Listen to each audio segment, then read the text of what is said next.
Troy Kearns, real estate investor, bringing it to you from my Las Vegas studio. And in today's oh so important video, we're gonna get on why you need to hire a good contractor, what a good contractor is, how to go about and find good contractors, how to fire bad contractors, and what is the best way to find a contractor so you can make the most money. Why you want to watch this video in its entirety is the following reasons.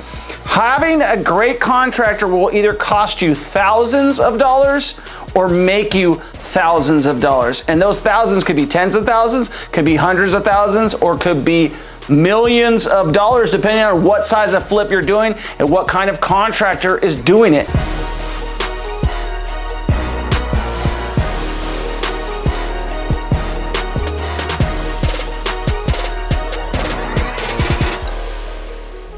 Hiring a contractor is either going to be something that you are very skilled at, or it's going to be like what is for most people, it's going to be a super hard learning experience that you're going to be so happy you watched this video about, so you don't make the mistakes that I have made over the years and years, and you don't hire someone who's knowledgeable, experienced. You hire some bozo who convinces you that he's the man and ends up costing you a bunch of money. A good contractor is going to make sure that you have the job done on budget, on time, that you don't run over in expenditures, and most importantly, that things are safe and that you're not going to get sued by them doing something incorrectly. Bad hires are gonna blow your freaking mind. They're going to cost you more money because they're gonna install something incorrectly. They're going to give you false expectations on the timeline. They're gonna keep saying it's gonna be done this week. No, it's gonna be done this week. This week will be the same phrase they use every week, okay? Because this week is every week for them. It's like deja vu all over again. It's like Groundhog Days meets contractors, okay? A bad contractor is the worst thing that can happen to your job. They'll give you the wrong advice. They'll put the wrong things in. They'll tell you to rebuild the foundation when you don't need to. They'll tell you to rip out the flooring when you don't need to. They'll put the wrong material in the shower. They'll put the wrong drywall in the shower. You'll have a moldy mess if you hire the wrong contractor, and you could be in a good bit of litigation. Let's talk about the qualities of a good contractor. Number one is that they are knowledgeable and experienced, right? A good contractor is gonna know a little bit about everything. They're gonna know a little bit about foundation. They're gonna know a little bit about structural engineering. They're gonna know a little bit about roofing. They're gonna know a little bit about drywall. They're gonna know a little bit about tile. They're gonna know enough of everything to put your project through in a seamless fashion, and so that they can hold their subcontractors accountable and get the project on without a hitch. A subcontractor is a subordinate of the contractor, right? So a general contractor is saying, I'm taking on the whole project. Troy, you only need to talk to me. I'm like, great. I don't care who your subs are. But generally, a general contractor is gonna sub out a portion of the work. For example, I use several contractors. They say, you know what, I do everything but electrical and foundation. So on that one, he says, I'm gonna sub out those two items. So, or a general contractor in its true terminology is going to schedule all of the subcontractors and do none of the work himself. That is actually the best definition of a true general contractor. They contract work from you to their subs, okay? And all they do is schedule it, and they get the job done on time and deal with all the BS, all the materials, all the color schemes, all the scheduling, all the headaches, all the sick calls. They deal with it, and they don't tell you anything about it. A good contractor is like a good pilot. They don't tell you about all the problems. They don't let you feel all the turbulence. They just get you safely home with no bumps, with no frightening attacks. You're back home in one piece. That's a good contractor, is like a good pilot. They land the plane smooth on the runway. Number two, I would say not as important, but equally as important, is that they they're licensed, insured, and bonded. And let's go in order of what is the most important of the licensed, insured, and bonded. Insured and bonded are more important to me than they are actually licensed. Licensed means that they have either completed some requirements with the state or the city or both, or maybe they haven't because it's just too much of a pain in the butt. But they have all the experience, all the requirements, and they're bonded and insured, so if something goes wrong, you can go after their bond and you can go after their insurance. That means more than a license, because I have filed contractor complaints against licensees and watched the state give them a, don't do that again, Mr. Sad Contractor. So the license really doesn't matter, because a guy who doesn't have a license doesn't care about losing it, and a guy who already knows what he's doing doesn't care about having it. Usually, the best contractors are gonna have all of them. They're gonna be licensed with the city and the state, bonded and insured, right? But not all of them are gonna be licensed, bonded, and insured. But all good ones, great ones, are gonna have all of those requirements, because, let's just face it, the city wants it, right? The state wants it. They wanna see it happen. Why? They have big lobbying things, like in Nevada, for example, in Las Vegas.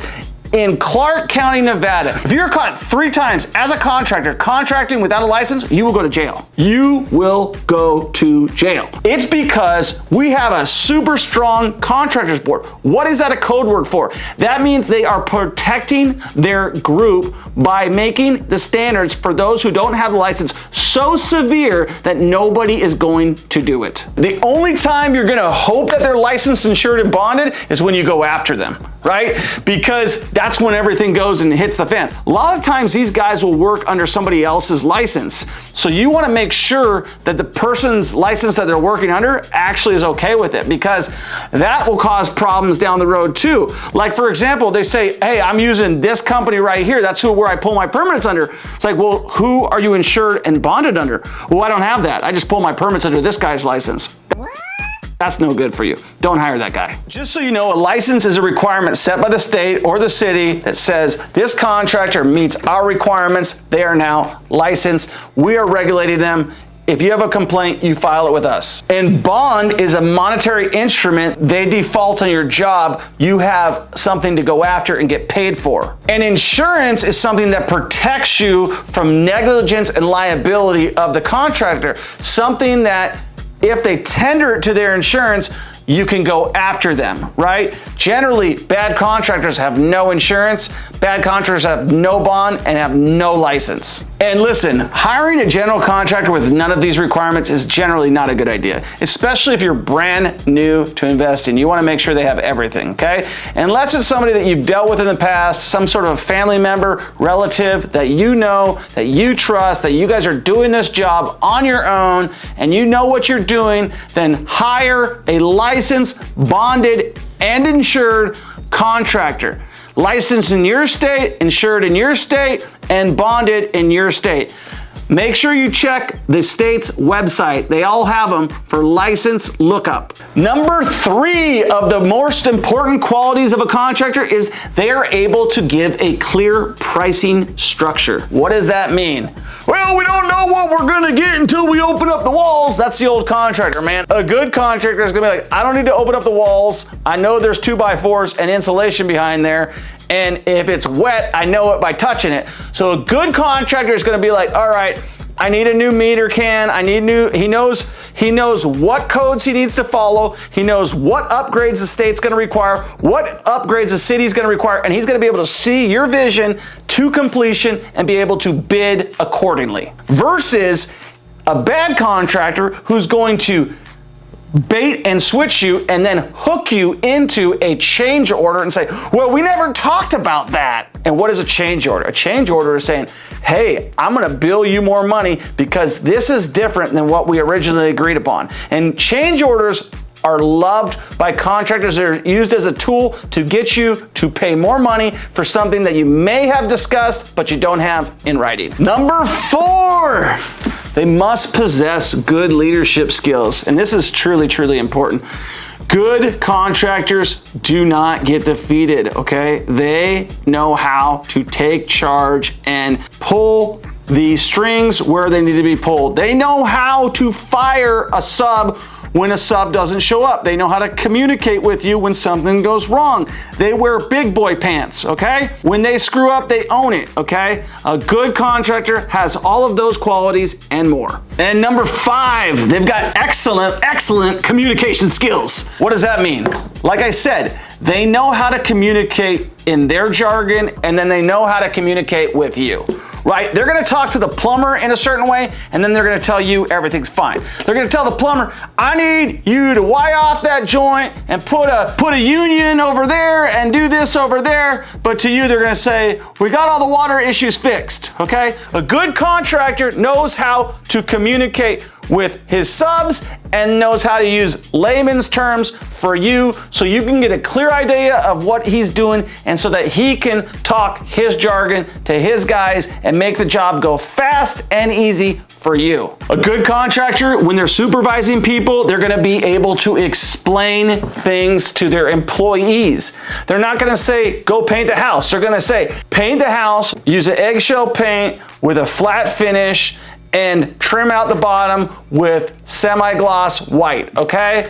They're going to leave no guesswork for their subs. And they're going to be able to explain exactly what they want. They're not gonna drop their guys off and let them think for themselves. They're going to have a punch list. They're going to have a job list on the job. They're going to clearly communicate their expectations, which are yours, for the job to their subs and to their employees.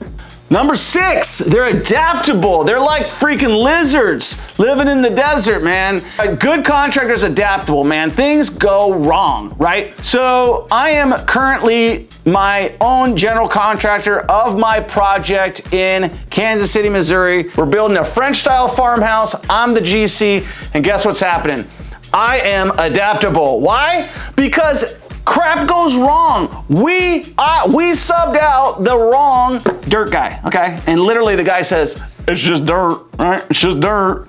And he digs the hole completely wrong. But I'm adaptable. I gotta go and piss away $12,500 by hiring the wrong guy and adapt to hiring a different guy to finish the job. So a good contractor is going to adapt to what the situation is. So when you hire the wrong contractor, they will not take responsibility. They will not go and do the right thing. They will just take your money, walk away, and say, come get me, okay? That's what a terrible contractor will do, sub or general, either one, okay? But a good contractor is gonna be adaptable to whatever situations are happening and adapt to the best changes for you. For instance, when you're digging a basement, you have expansive soils.